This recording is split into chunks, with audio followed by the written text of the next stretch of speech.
si Senador Bato de la Rosa, ang misis ng senador. At live mula sa NBI headquarters sa Pasay, Matindi ito. Agad na pag-aresto kay Bato de la Rosa. Damay ang kanyang asawa. Alright, welcome back to my YouTube channel. I'm Andy's Vlog. Latest update ho. Tungkol dito kay Bato de la Rosa na ilang linggo na nakakaraan tumakas sa loob po ng Senado.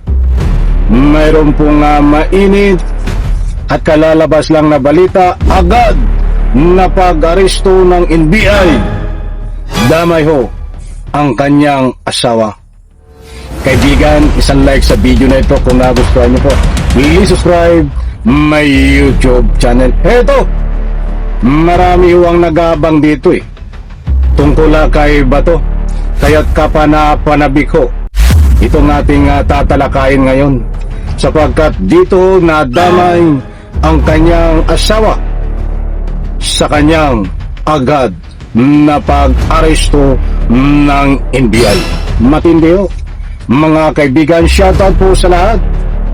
Huwag po kayong alis, samahan niyo po akong panoorin ang vlog na ito hanggang dulo, at nang sa ganon lubos niyo pong maunawaan. Naku po, magugulat kayo kay Bato de la Rosa na sinapit. Matindi talagang gumalaw ang NBI.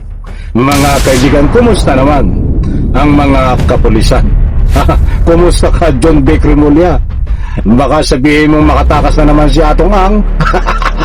But anyway, Bato naman ang ating topic, hindi si Atong Ang. Pinadaanan ko lang ng kaunti. Ito, shoutout po sa lahat mga kaibigan. Pakinggan po natin. Nako, kapanapanabik ko ito. nakaalerto ang lahat ng opisina ng National Bureau of Investigation sa buong bansa para agad na maaresto si Senador Bato de la Rosa. Plano rin ng ahensya na ipasapina ang misis ng senador.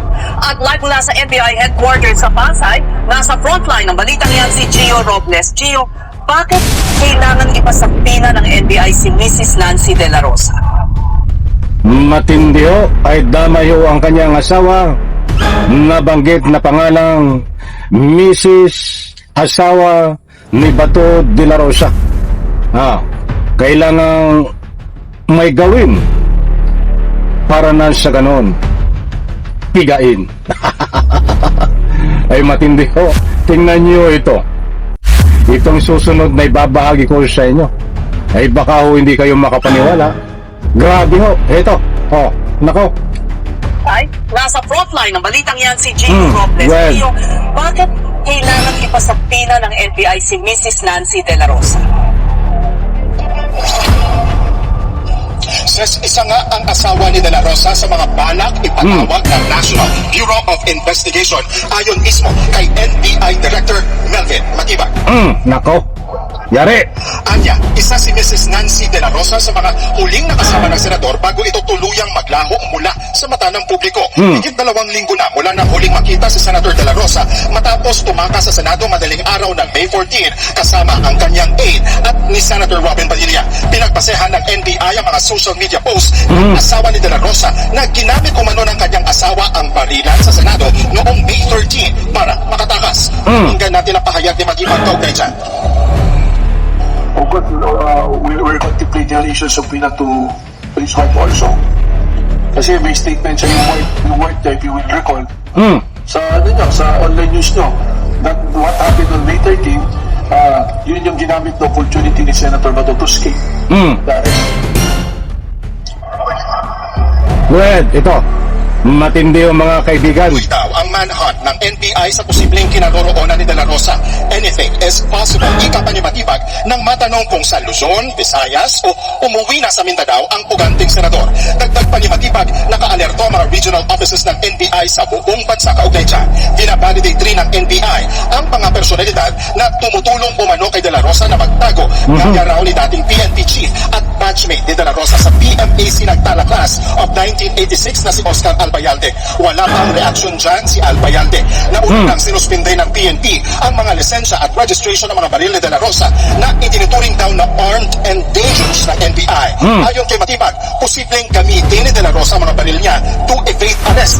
Kaugnay sa armed security naman ni De La Rosa, sakaling meron man po natanong natin dyan si Matibag sa rules of engagement ng NBI, sakaling makaharap sila ng mga ahente ng NBI. Narito ang pahayag ni Matibag. Nako, ay palalim ng palalim mo ito. Itong pag-aristo ko kay Bato. Marami na ang kasangkot para pagtakpan itong pagtatago o itago, itakas itong si Bato de la Rosa. Kinasangkutan ni Robin Padilla, kinasangkutan ng kanyang asawa, kinasangkutan ng dating PNP chief, at iba pa. Siyempre itong mga DDE senador na nandyan sa loob ng Senado. Sila hong mga nabanggit kong pangalan ay kasangkot ni Bato para makapagtago o itakas o tulungan sa pagtatago. Grabe ho, di ba? Oh, ito pa. Well, ang rules na lang to effect a warrant of arrest. Pag sinasabi, you enforce the warrant of arrest, that you can use the necessary force needed. So depende kung ano yung gagawin nila. Eh kung binabaril na yung mga ahente natin, alam ka naman hindi pa rin makipagbarilan. Ayan. So necessary force. So it will depend on the circumstances during the time that the arrest will be effected.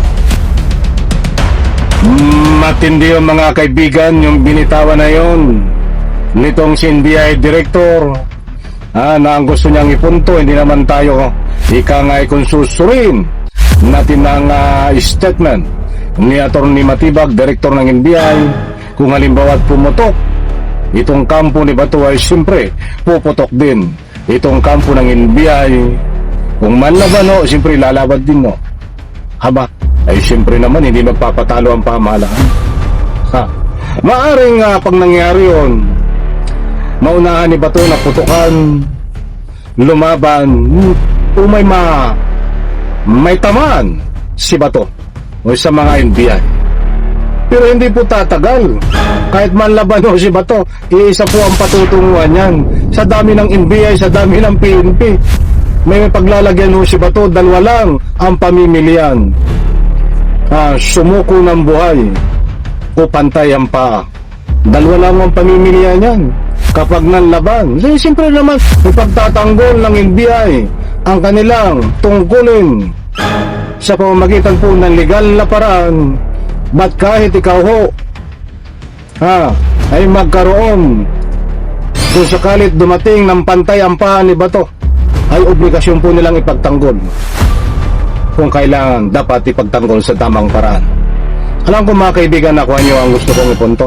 So ngayon po, hindi pa nahuhuli sa Bato, nagtatagaw ho at pinapatawag ang kanyang asawa. Kaya sabi ko nga, sa agad na pagdakip, paghuli kay Bato, agad na pag-aristo, nadamay ho ang kanyang asawa. Hindi ko na dapat isa-isahin sa inyo dahil nandiyan po ang kabuang istorya. Ibinahay ko po sa inyo buhat sa News 5 na balita. Kaibigan, isang like sa video na ito. Salamat po.